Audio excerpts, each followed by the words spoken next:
याजूज माजूज कौन सी कौम है और ये कहाँ मौजूद है? अल्लाह ताला इस कौम को कब खोल देंगे और ज़मीन पर क्या होगा? इस मौजू पर हम इस वीडियो में तफसील से बात करेंगे। तमाम दोस्तों से गुजारिश करते हैं कि वीडियो को आखिर तक ज़रूर देखें और हमारी खुसूसी दुआ में शामिल हो जाएं। अल्लाह हमें इस फितने से महफूज फरमाए, आमीन।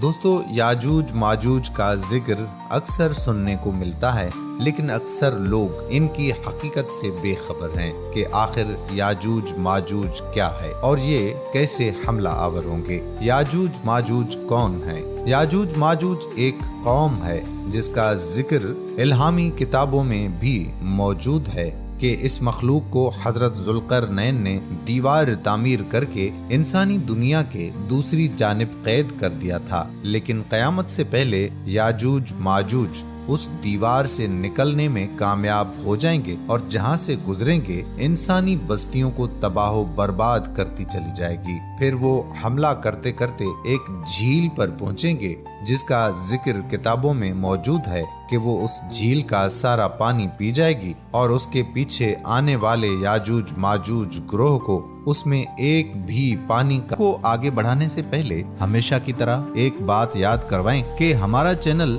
जरूर सब्सक्राइब कर लें और ऐसी ही मजीद मालूमाती वीडियोस का सिलसिला जारी रहने के लिए बेल के आइकॉन को भी प्रेस कर लें। अगर आप भी हमारी खुसूसी दुआ में शामिल होना चाहते हैं तो कमेंट में अपना नाम तहरीर करें ताकि आपका नाम लेकर दुआ की जा सके, क्योंकि दुआएं तकदीर बदल। ऐसा महसूस होगा जैसे यहाँ कभी कोई झील थी ही नहीं। उस झील का नाम तबरिया है और ये बहरे तबरिया के पास मौजूद है। झील तबरिया इसराइल के शहर तबरिया में वाक़ है। ये इसराइल में सबसे बड़ी मीठे पानी की झील है जो 21 किलोमीटर लंबी, 13 किलोमीटर चौड़ी और 43 मीटर गहरी है। ये वो झील है जिसे आज इसराइल अपने लिए मुअत्तबर समझ रहा है। वही याजूज माजूज की मंजिल होगी जिसका जिक्र कुरान मजीद ने 1400 साल पहले फरमा दिया था। याजूज माजूज दरअसल कौन है और ये कहाँ रहते हैं? मौलाना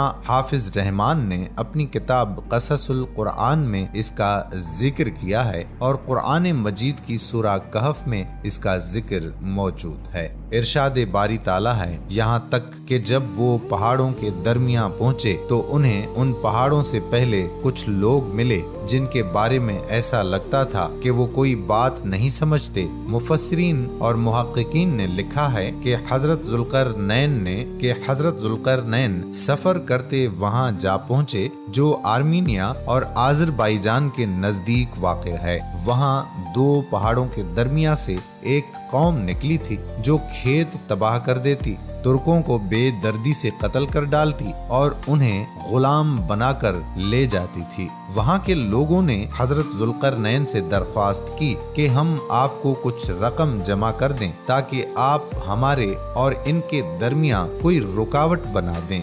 ये याजूज माजूज थे। कुरान मजीद में इरशाद बारी ताला है, उन्होंने कहा, ऐ जुल्करनैन, याजूज और माजूज इस जमीन में फसाद फैलाने वाले लोग हैं, तो क्या हम आपको कुछ माल की पेशकश कर सकते हैं जिसके बदले आप हमारे और इनके दरमियान कोई दीवार बना दें? इस पर हजरत जुल्करनैन ने जवाब दिया कि अल्लाह ने मुझे जो इक़्तिदार अता फरमाया है वही मेरे लिए बेहतर है, लिहाजा तुम लोग मेरी मदद करो तो मैं तुम्हारे और इनके दरमियान एक मजबूत दीवार बना दूंगा।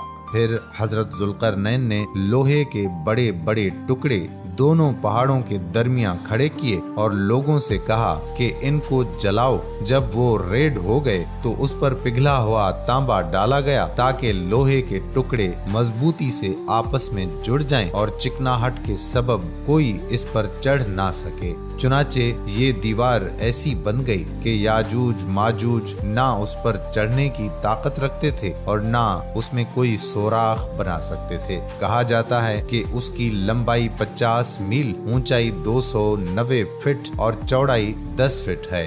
محققین کے مطابق قرآن مجید کی گواہی سے ثابت ہوتا ہے کہ حضرت ذوالقرنین نے پہاڑوں کے درمیان سفر کیا۔ اس پہاڑی سلسلے میں ایک جگہ بہت ہی بلند ترین پہاڑ ہیں جن کے درمیان وہ واحد راستہ ہے جہاں سے آیا جایا جا سکتا ہے، مگر یہ راستہ مکمل برف سے ڈھکا ہوا ہے، اس کے اندر لوہا اور دھات موجود ہے۔ تاریخ کے مطابق یاجوج ماجوج حضرت نوح علیہ السلام کے ایک بیٹے یافس کی اولاد میں سے ہیں جو خانہ بدوش اور وحشی قبائل پر مشتمل تھے۔ ان کی تعداد بہت تیزی کے ساتھ بڑھی۔ یہ حضرت ذوالقرنین کے زمانے تک مختلف قبائل، قوموں اور آبادیوں میں پھیل چکے تھے۔ روایات میں آتا ہے کہ تب سے اب تک یاجوج ماجوج اس کوشش میں لگے ہوئے ہیں کہ کسی طرح دیوار کو گرا کر باقی دنیا سے جا ملے۔ یہ روز دیوار کو توڑتے ہیں، جب تھوڑا سا حصہ رہ جاتا ہے اور سورج غروب ہونے لگتا ہے تو ان کا سردار واپسی کا حکم دیتا ہے کہ باقی کام کل کریں گے، مگر اگلے روز دیوار کہیں زیادہ مضبوط ہو چکی ہوتی ہے۔ جب یاجوج ماجوج کے خروج کا وقت آ پہنچے گا تو وہ تمام دن دیوار میں سوراخ کریں گے اور ہر روز کی طرح ان کا سردار شام کو واپسی کا حکم دے دے گا اور کہے گا کہ باقی کام کل کریں گے انشاءاللہ۔ اس سے پہلے کبھی انہوں نے یہ الفاظ استعمال نہ کیے ہوں گے۔ ان الفاظ کی برکت سے دوسرے روز دیوار کو ویسا ہی پائیں گے جیسا چھوڑ کر گئے تھے۔ انتہائی پرجوش ہو کر دیوار گرا دیں گے اور زمین پر پھیلتے چلے جائیں گے، جہاں سے گزریں گے تباہی پھیلائیں گے، مخلوق خدا کو اپنے شر اور فساد کا نشانہ بنائیں گے۔ ان کا پہلا گروپ جب بھاگتا ہوا جھیل تبریہ سے گزرے گا تو صحیح مسلم کے مطابق وہ سارا پانی پی جائیں گے۔ جب آخری گروہ وہاں پہنچے گا تو کہے گا کہ کبھی یہاں پانی ہوا کرتا تھا۔ بحر تبریہ اسرائیل میں تازہ پانی کی سب سے بڑی جھیل ہے۔ اس کا ذکر توریت اور انجیل میں بھی آیا ہوا ہے۔ حضرت عیسیٰ علیہ السلام نے بڑا حصہ اسی جھیل کے ساحل پر گزارا۔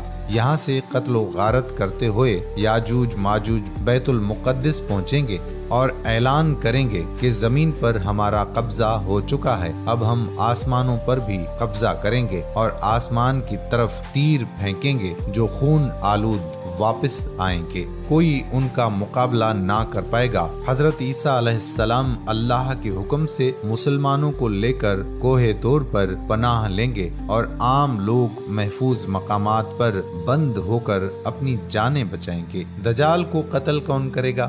مولانا حافظ رحمان نے اپنی کتاب قصص القرآن میں لکھا ہے کہ حضرت عیسیٰ علیہ السلام اور تمام مسلمان مل کر اللہ سے دعا کریں گے کہ ان سے جان چھڑا دیں، پھر اللہ تعالیٰ ان کی گردنوں میں ایسا کیڑا پیدا کرے گا جو ان کی موت کا باعث بنے گا، پوری زمین ان کی لاشوں سے بھر جائے گی، پھر اللہ کے حکم سے بارش برسے گی جو زمین کو ان تمام لاشوں سے پاک کر دے گی۔ یاجوج ماجوج کے نکلنے کا وقت ظہور مہدی علیہ السلام پھر خروج دجال کے بعد ہوگا۔